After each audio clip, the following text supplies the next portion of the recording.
All right, so basically, this is my assessment of this whole Cassie and situation with Puff. Okay, my whole assessment of this stuff is that it's a trauma bond, but I don't necessarily see it in the regular sense of a trauma bond. I think trauma bond is a catch-all, and I think that it's not really a helpful catch-all because it's not completely accurate. Trauma bond implies trauma, okay, which is automatically sort of incriminating and damning, if you will. But I do believe that there is such thing as a trauma bond. So let me explain what I mean. Okay, so there, John Gottman, okay, Dr. John Gottman talks about his thing. It's like a 5-to-1 ratio.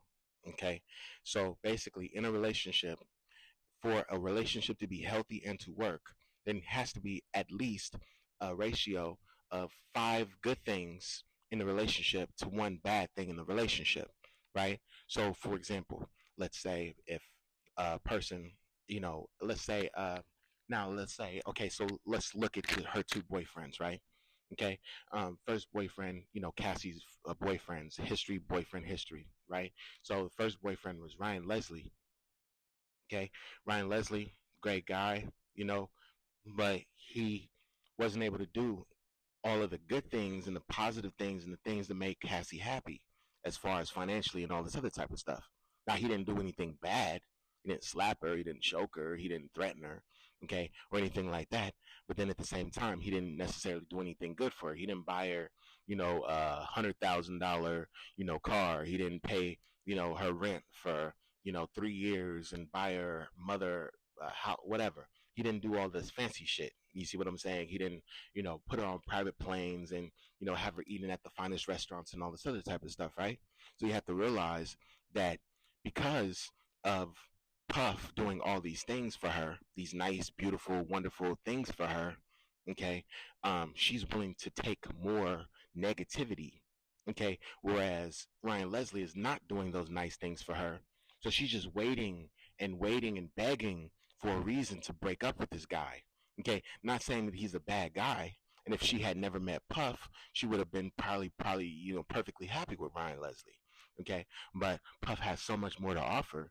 Okay, that the 5-to-1 ratio just became crazy. It's like, okay, well, you can eat what you want, you can go where you want, you can express your sexuality however you want to. Okay, you can drink what you want.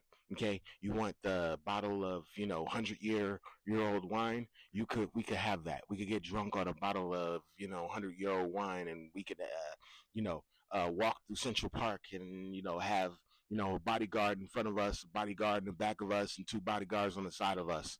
Okay, and whatever. You see what I'm saying? There's all type of wild shit that Puff was able to do that Ryan Leslie wasn't able to do, and that created a situation where the positive was so positive that it becomes that the negative is less impactful, right? You see what I'm saying? I can pretty much guarantee you, if Ryan Leslie even so much as threatened Cassie, okay, she would have been out the door. But that's because he had nothing to offer her on the level of a Puff. But Puff could threaten her all day, okay, and she's gonna stay because you know, you know, he not only takes care of her, he also takes care of her friends. He does so much for this girl. Do you see what I'm saying? And this is the problem: is that we want to talk about abuse, but you have to understand. Look at it like this, right? Let's say you get 2 abusers, you put them in a room. Okay, one person is trying to abuse somebody financially. Okay, so girl's trying to abuse me financially. Okay, um, but I'm trying to abuse her physically, right? She wants to abuse me financially. Now, okay, the only way that she could abuse me financially is if she allows me to abuse her physically, right? And so she gets abused physically, but then in turn she gets to abuse me financially. Okay, the moment that she says, you know what, I don't want to be abused physically anymore. Okay, I don't want to abuse this man financially anymore. Okay, the entire situation would crumble. Okay, the entire situation would dissipate because it takes two to tango. If she was not trying to take advantage of him financially, okay, abuse him essentially, okay, then he would not be in a situation where he could abuse her physically. Do you see what I'm saying? And this is what I'm saying. I'm saying that we need to keep these things in the play.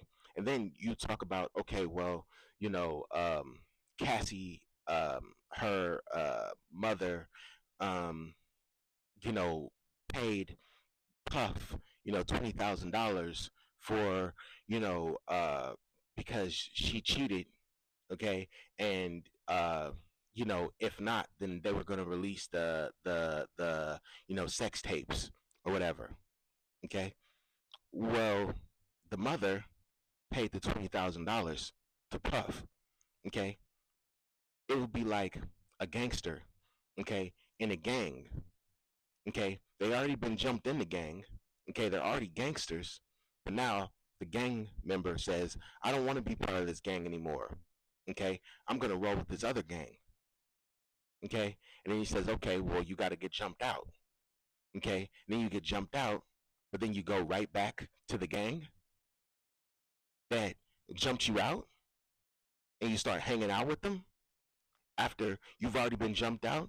Cassie's mother paying the $20,000 to Puff was her getting jumped out of the gang, but she decided that she wanted to hang back with the gang, right? And then, so that doesn't even make any sense. And then you got to think about it like this, right? Okay, how is it that you want to talk about abuse? You want to talk about I couldn't leave because I was afraid and I didn't know what to do, and I felt taken advantage of, and da da da da da. You can say the same thing about criminals and gangsters, right? You see what I'm saying? Person comes up in a bad neighborhood.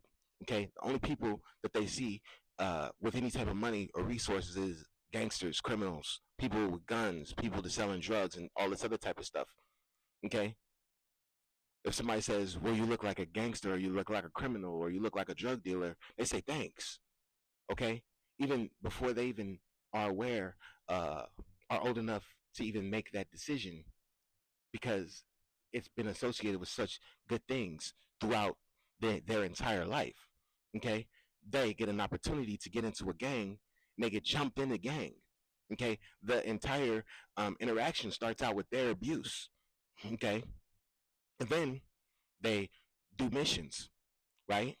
They do missions because they were trying to satisfy um, the their OGs, or the people that were older than them, or the people with seniority, the people that could give them favoritism, etc., so on and so forth. And so they go along with this shit for years. Okay, nobody's saying, "Well, you know what, you know, um, you know what." I mean, the rules are the rules, right? If you don't uh, participate, you get your ass kicked, right? If I'm at a mall with my friends and somebody jumps my friend, okay, I gotta fight back. If I don't fight back, then ultimately that means I'm gonna get my ass kicked by my own group. Okay. Now you knew that before you signed up for that, before you were ever in that deep. Okay, but there was something in that gang that you wanted, so you uh sacrificed your quote unquote values, morals, whatever, in order to get with the gang. You see what I'm saying? Get on their program, get with their program. Okay, how is it any different than Cassie doing the same exact thing, right? And then it's like, okay, she got jumped out of the gang. Her mother gave them the money, gave Puff the money. All she had to do was say, "But see, this is what I'm saying." It goes back to the 5-to-1 ratio, the John Gottman 5-to-1 ratio. If you don't know what it is, Google it. Okay, and he says that in order for a relationship to be healthy, or to feel healthy, or to be an attractive, um, thing, it has to be a 5-to-1 ratio. Okay, but then you got to think about it like this, right? Most women, generally speaking, follow stupid ass rules that make absolutely no sense whatsoever. Okay, oh well, you can't make too much eye contact with this guy. If you make too much eye contact with this guy, then he's gonna think that you're a slut, and he's gonna, you know, um, you know, disregard you. Or oh, you can't do this, or oh, you can't be seen with this group over here, because if you're seen with this group over here, then people are gonna automatically assume that you're a hussy or a slut or something like that, and oh, you can't do this. And so what I'm saying is, women follow stupid fucking rules all the time. Okay, they sit there and they talk about people being unfair to people, but they sit there and gossip all day about other women, other people, men, all this other types of stuff. Okay, you see what I'm saying? It doesn't make sense. It's like, okay, one moment it's you know um, you know oh, I can only be with the man that's a CEO, because if he's not a CEO, then he won't be caught dead with me because I'm a real woman, and all this other types of stuff. The next moment, she's got the CEO of her company hitting on her. Okay, and back in the 60s or 70s, it would have been completely okay for her to have a relationship with him.